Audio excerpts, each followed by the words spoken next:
السلام عليكم ورحمة الله وبركاته. Baadakum himidu Mwenyezi Mungu Subhanahu wa Ta'ala na kumtakia rehema na amani mtume wetu Muhammad sallallahu alayhi wa alihi wasallam. Tunaendelea na ada yetu ya kukumbushana masuala mbalimbali katika dini yetu, na kwa siku yetu hii ya leo Jumanne huwa tukumbushana masuala ya fiqh ala madhhab Shafi'i. Tupo katika kuelezea namna gani ya kumstiri mmoja wetu inapotokea faradhi ya kifo. Tukaambiwa kwamba jambo la kwanza kabisa baada ya maandalizi ya awali ni kumuosha. Na kumuosha tukaambiwa kuna uchache na wingi wake, au kuna uoshaji wa wajibu na kuna uoshaji wa sunna. Katika uoshaji wa wajibu maana yake ni niyatu ghusl mayiti wa ta'mimu al-badan al-mayyit bil ma', ni ile nia ya kumosha mayiti na kumweneza mwili wake wote maji. Lakini katika ukamilifu wake au sunanihi ni vile kumosha mayiti kwa hatua mbalimbali ambazo zisopungua hatua hizo takriban kwa jinsi tulivyo kuzieleza hatua 9. Tukajaliwa kuzieleza zote kwa uchache wake kama vile kukumbushana, na tukafikia katika kueleza masala yanayotaalaka na mayiti. Baada ya hatua zote zile tuzieleza namna gani anaoshwa mayiti, hatua ya kwanza, ya pili, ya tatu, ya nne, ya tano, ya sita mpaka ya 7 na ya 8, ya 9. Kwa wale ambao labda walipitwa na darasa kama hizo wakifuatilia katika mitandao watapata darasa hizo zilizotangulia. Leo tuendelee. Nasema masailu fi ghusl mayiti, masala machache yanayotaalaka na kuosha mayiti. Hapa takriban kuna masala yasiyopungua 10 kwa 9 yanayoonyesha namna gani jambo la kuosha mayiti liendewe. Masala namba 1 ambayo yanafungamana na mayiti, mambo ya kuosha tushaelezana. Masala ya kwanza, je, hal yahrumu nadharu awrati almayyiti inda alghasli? Je, inakuwa ni haramu kuangalia utupu au sehemu za siri za mayiti wakati yanaoshwa? Taban jawabu naam, inakuwa ni haramu kufanya hivyo kama ilivyokuwa haramu wakati wa uhai wake. Kwa hiyo cha kufanya tunaambiwa kwamba yaghuddul ghasilu, atafunika, manake atazuia macho yake muoshaji, wa ma'ahu, na wale waliokuwa pamoja na yule muoshaji, fil mughtasal, ile sehemu ya kuoshea mayit. Atazuia nini? Yaqaddu basarahu, atazuia na kufunika macho yake wujuban, hali ya kuwa ni lazima kufanya hivyo, yani wajibu kufanya hivyo. Atafunika an awrati almayyiti, kutokana na tupu ya mayiti yule ambaye anayosha, yule anayosha. Ingawa kwa baadhi ya fiqh Shafi wasema wa nadban min ghairihi, na kwamba inakuwa sio wajibu, ni sunna kwa ambaye siokuwa anayosha mayiti, lakini anayosha ni lazima, na lazima afunike macho yake asiuone ile utupu ndani ya mayiti. Ndio pale ukaona kule mwanzo tuliposema katika zile kumuosha mayiti kwa ukamilifu wake au kwa njia ya sunna yote, kwamba yughsalu fi thawbin raqiq, uosho ile maiti katika nguo ambayo nyepesi inaweza kupenyeza maji, kwa maana kwamba tusione ule utupu wake wazi wazi, kwa maana kwamba unatakiwa ufunikwe. Haya ni masala ambayo yanatokea wakati wa kuosha, yanazingatiwa. Masala ya pili, yundabu. Hii kwa zamani, lakini wakati wetu alhamdulillah tunaeleza kama ni fiqhi kuelewa, lakini zamani ndio ilitumika sana, yani process au procedure ya kuandaa namna gani ya kumosha maiti. Sasa hivi alhamdulillah tuna zile tunasema shafta zile za kumiminia maji, au kutakuwa kuna wepesi labda wa vyombo, sio kama zamani. Sasa hii taratibu tutahitaji hapa ni ya kizamani, lakini hata leo inaweza ika-apply kutokana labda ikawa time ya baridi au time ya joto, inaweza ika-apply kuandaa vifaa kama hivyo. Kama yundabu an yu'idda inaa wasi'an lilma, kama inasuniwa kuandaa chombo kilichokuwa na maji kipana, na maji ni mengi, lakini sasa tunayo mifereji alhamdulillah, yani tunayo mabomba, maji yapo ya kutosha, kwa hiyo inakuwa solve jambo kama hilo.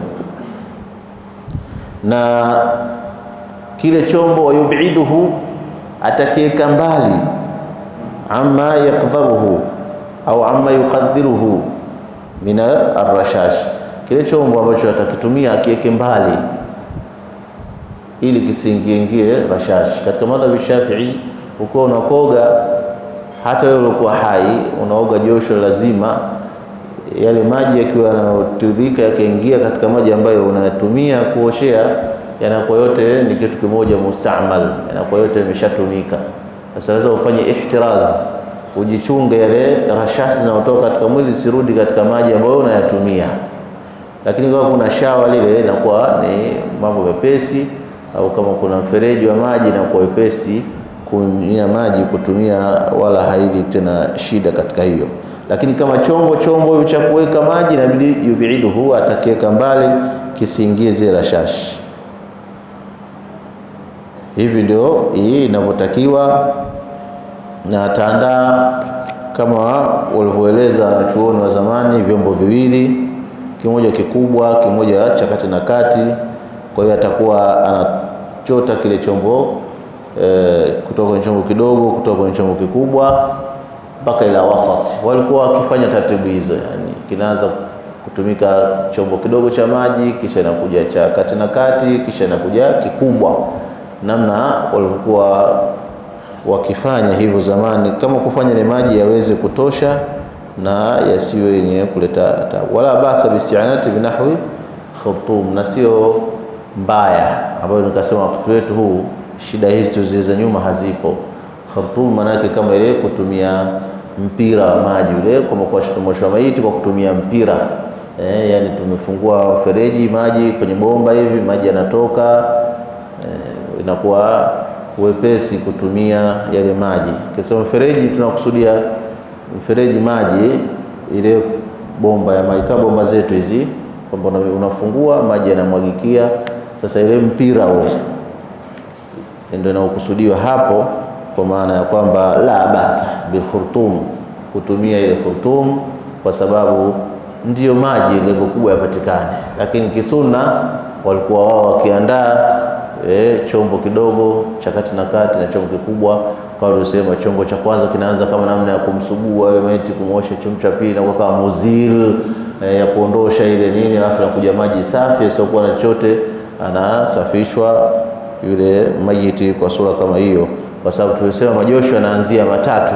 Ikiwa kuja safika, ndio pale kuna uja taratibu za witri, sasa 5, 7, 9 wahaluma jarra na kuendelea. Ndio maana wakaweka kwamba kuna chombo kidogo cha kati na kati na chombo kikubwa, lakini kupatikana ile mpira au shafta yoyote ya kumiminia hakina tabu. Masala ya tatu, yundabu talyinu mafasilil mayit, inasuniwa maiti akishakuwa amekoshwa. Wengine wanafanya kabla, kutokana na sengine isije ikapelekea ugumu zaidi. Yundab inasuniwa talyin, kuvifanya laini viungo vya nani, vya maiti. So maiti akishakufa roho inatoka, kuna kama kuna ugumu fulani na mgando fulani unampata ile mayiti, lakini tunatumia mafuta au tunatumia vitu ambavyo vya kulainisha viungo vyake na kumchuachua, ili vile viungo hivyo vinaweza move kutoka sehemu moja kwenda kwingine, iwe sahali, sio umekaza ule mwili. Maana hata mkono ukitaka kunyanyua ugumu nini, kwamba yundab, hiyo ni sunna, inasuniwa namna hiyo. Na mara nyingine tunatumia ile kisha tukiwa maiti imekufa tu, utafuta shekhi, bwana njoo utufanyie khidma hii, ndio mafuta kama mafuta ya uto, mafuta ya maji manake, basi pale yanatumika kwa ajili ya kulainisha mafasil. Kwa yundabu, lakini yenyewe hasa inatakiwa baada al-ghusli, yenyewe inatakiwa baada al-ghusli, sio ile kabla. Sunna ni baada, lakini ukifanya kabla, baadhi ulama wasema musamah. Sengine labda anataka kuondosha ile athari ya mafuta, lakini haina shaka, kwa sababu ile mafuta kila kibakia kwake yeye ndio bora. Baadaye ukimfanya mwanzo kuja kuosha, inaweza ikawa maji yasipenye kwa baadhi ya fiqhi za wanachuoni. Kwa hiyo yundabu talyinu mafasilihi baada ghaslihi, inasuniwa kumlainisha viungo vyake baada ya kumuosha. Thumma tanshifuhu, kisha atafutwa. Kama tunafuta baada ya kukoga, tunatumia zile taula zetu kujifuta na maji, na yeye pia maiti akishaoshwa na kulainishwa viungo vyake atafutwa kwa ile sanda yake, na kama kipande hivi kikavu, anafuta ile maji yasibakie. Innal mayyita yataadha bima kana yudhi fil haya, au kama qala sallallahu alaihi wasallam, kwamba maiti siku zote anaudhika yale ambayo yalikuwa kimudhi wakati kwa hai. Kwa hiyo lazima hilo tulichunge sana, sio mtu akishakufa ndo na lake limekwisha. Kama vile ni intiqalu min haya ila haya ukhra, ile ni kuhama tu kutoka uhai huu kwenda uhai mwingine, lakini wa still tuko hai. Kwa hiyo yote yanayohitajika kufanywa wakati uko hai ni yanafanyika, baadhi tu machache ndio hayafanyiki kutokana na mazingira ya kifo. Kwa hiyo na hapa pia thumma tanshifuhu, kisha kumkausha. Kwa nini akaushwe? Kwa sababu yale maji yakibakia yataathiri sanda. Yakishaathiri sanda, itakuwa haraka kuharibika ile sanda. Unajua maji na nguvu, maji yana nguvu katika kuharibu kitu.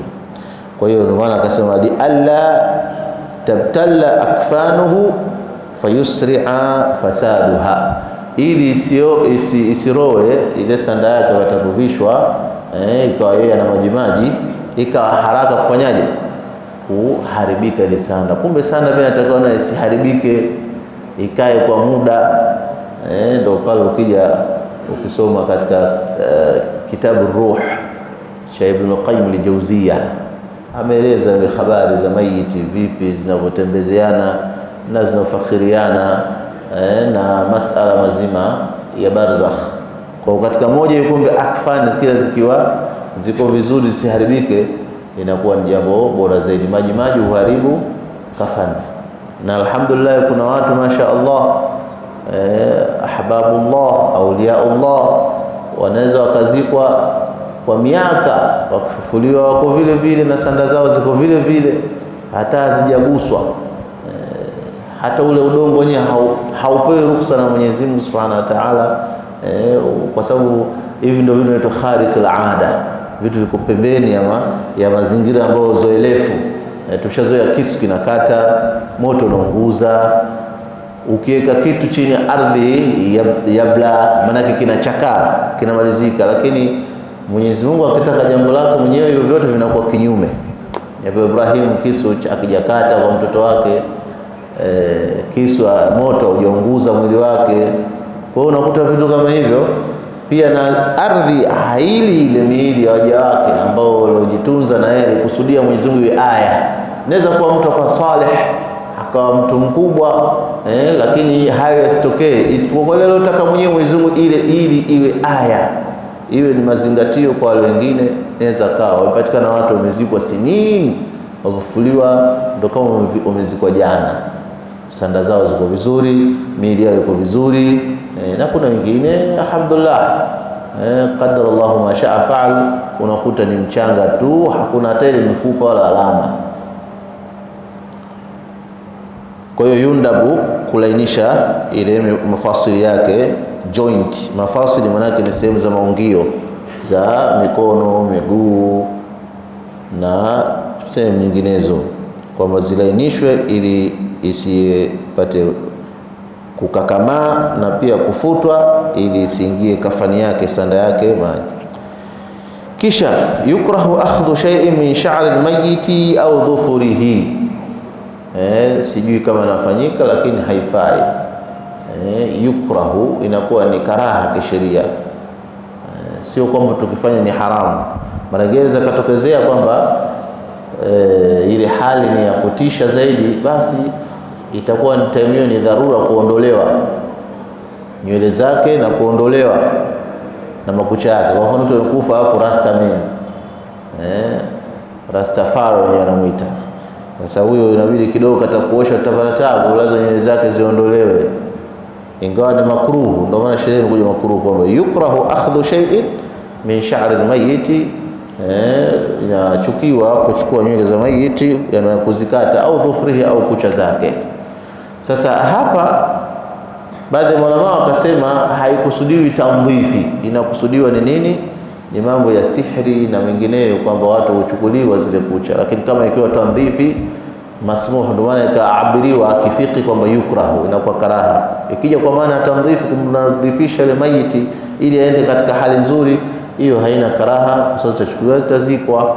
Lakini tofauti wale ambao katika mambo ya uchawi, ukisoma vitu vyao vya uchawi, utaona mambo ya miujiza, si Qur'an usome kinyume, si utengeneze viatu, mara si kucha maiti, mara si inaitwa mafuta, si gia, mtoto mdogo, yani wana mambo yao ajabu kama hivyo.